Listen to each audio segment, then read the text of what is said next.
Hello once again. It's been a while since you probably have seen me, and that's probably a good thing. In any event, we're about halfway through the course, and you're now switching gears, moving from the theoretical backdrop defined by the catalysts and consequences that shape the global business environment to the more applied terrestrial and digital components. Essentially, what you're going to do is move from the theory of megatrends, workplace dynamics, and KSAs for your future within the overarching context of the Fourth Industrial Revolution to making sense of what you'll do in a terrestrial and or digital context as you define your professional path and personal ambitions. To do so, I kind of tap into what I've used many times. I kind of find it to be a cool way to illustrate the choices awaiting you. And again, it builds upon the image you see here, the kid, as I affectionately call this young child, with the face emblazoned upon the map emblazoned upon his face. What you have here as well is perhaps a more comical take on it, but one that's also, I think, in my interpretation, very meaningful and somewhat prophetic. You have a cartoon that was used in one of the earlier versions of my textbook that identifies the kid most likely to succeed, which I would think you are most likely to succeed, or ideally, if not most likely, more likely to succeed than not. And that's why you're in the program. Hopefully this class has identified ways for you to make that happen a bit more practically and a bit more assuredly. But in any event, you're more likely to succeed than not by virtue of being in this program. And as we see here, there's two little kids on a street corner of some generic city, and one kid says to the other, I would love to come over and hang out, but now that we're competing in the global economy, I can't. Okay, so that, in my estimation, is you.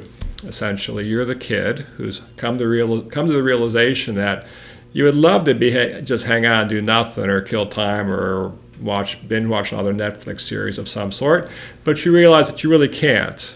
Essentially, you have to amp up your game for the game coming down the pike, where you have to compete in the global economy. And that competition is fierce, it's relentless, and it's massive. Again, there are probably 5 billion people in this world looking for a great job.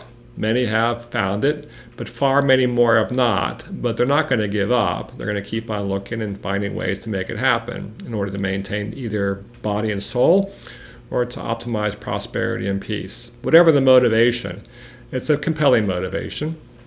And so this kid, most likely to succeed, is going to go home and work on something that he believes has positioned him to be the most likely to succeed kid in the global economy. So as you move into the digital and terrestrial components of this course, ask yourself, if I were the kid, what would I do to make that happen? So I always ask, if we were in a classroom right now, I would ask basically, what do you think he will do when he gets home? Will he do X or Y? Or will he simply come up with a new way of playing Z? So effectively, the next part of the class asks you to put yourself in the position of the kid and ask yourself, what would you do so that someone would say about you that you are the most likely to succeed, given that you have figured out how to prepare and position yourself to compete in the global economy.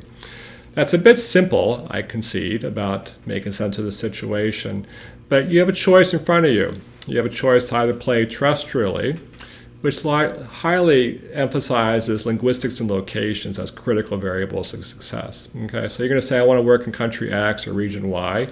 You'll need to understand how country X or region Y works and understand that linguistically, locationally, and figure out what to do about it.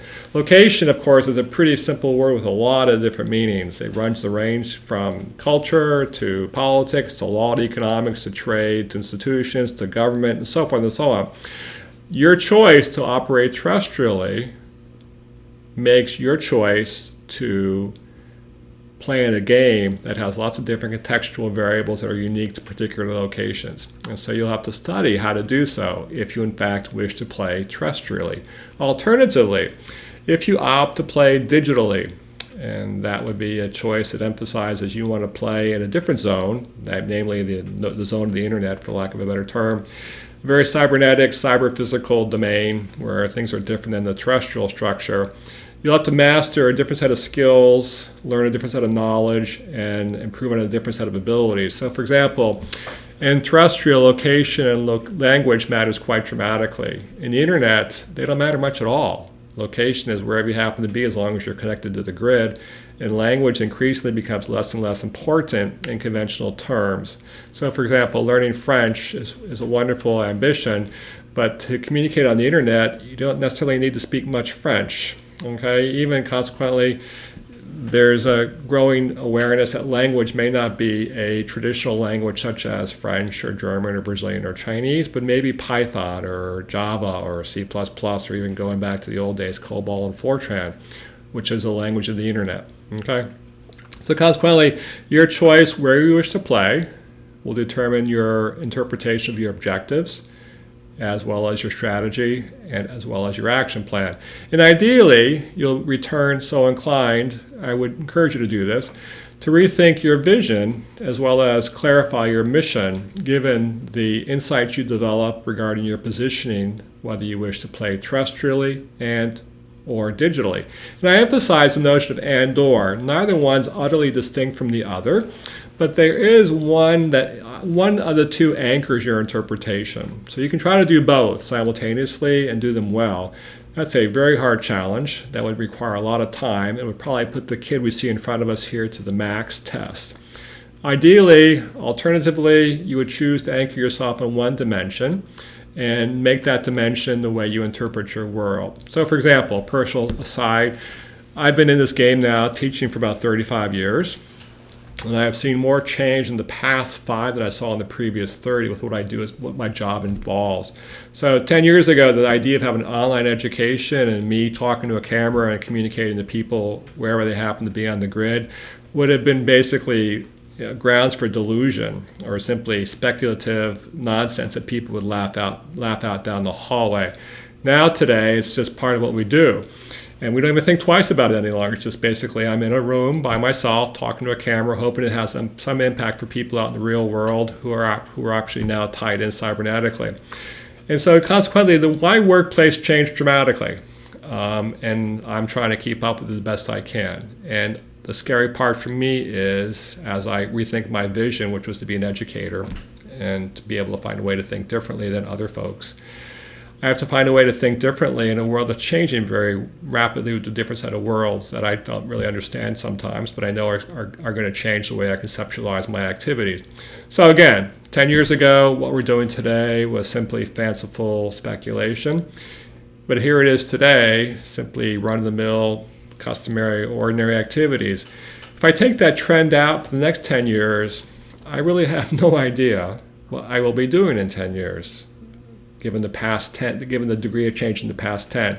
But I still have to try, in my own estimation, and I think you as well, to aspire to be the kid, no longer a kid, an old man, who is now competing in the global economy, digitally as well as terrestrially, and I must figure out ways to make sure I stay competitive and theoretically successful.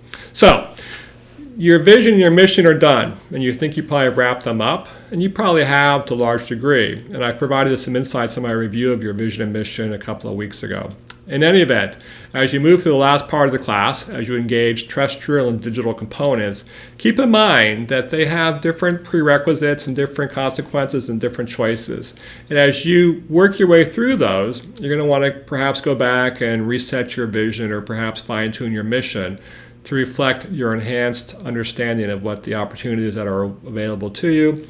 And even as you'll see in the next module, some of the challenges that are out there that are going to change what you can and most likely will have to do to maintain your competitiveness. So again, we have the kid, and you're that kid, and you are either most likely to succeed or probably more likely to succeed than most by a big stretch. And your quest is to make sure your Vimosa supports your positioning to at least be more likely and ideally be most likely to succeed. So good luck. Again, I hope all goes well. If there's any concerns or questions, just get back in touch with me and I'll be happy to try to help. Otherwise, great work. Keep it up. We'll see you shortly. Thank you. Bye.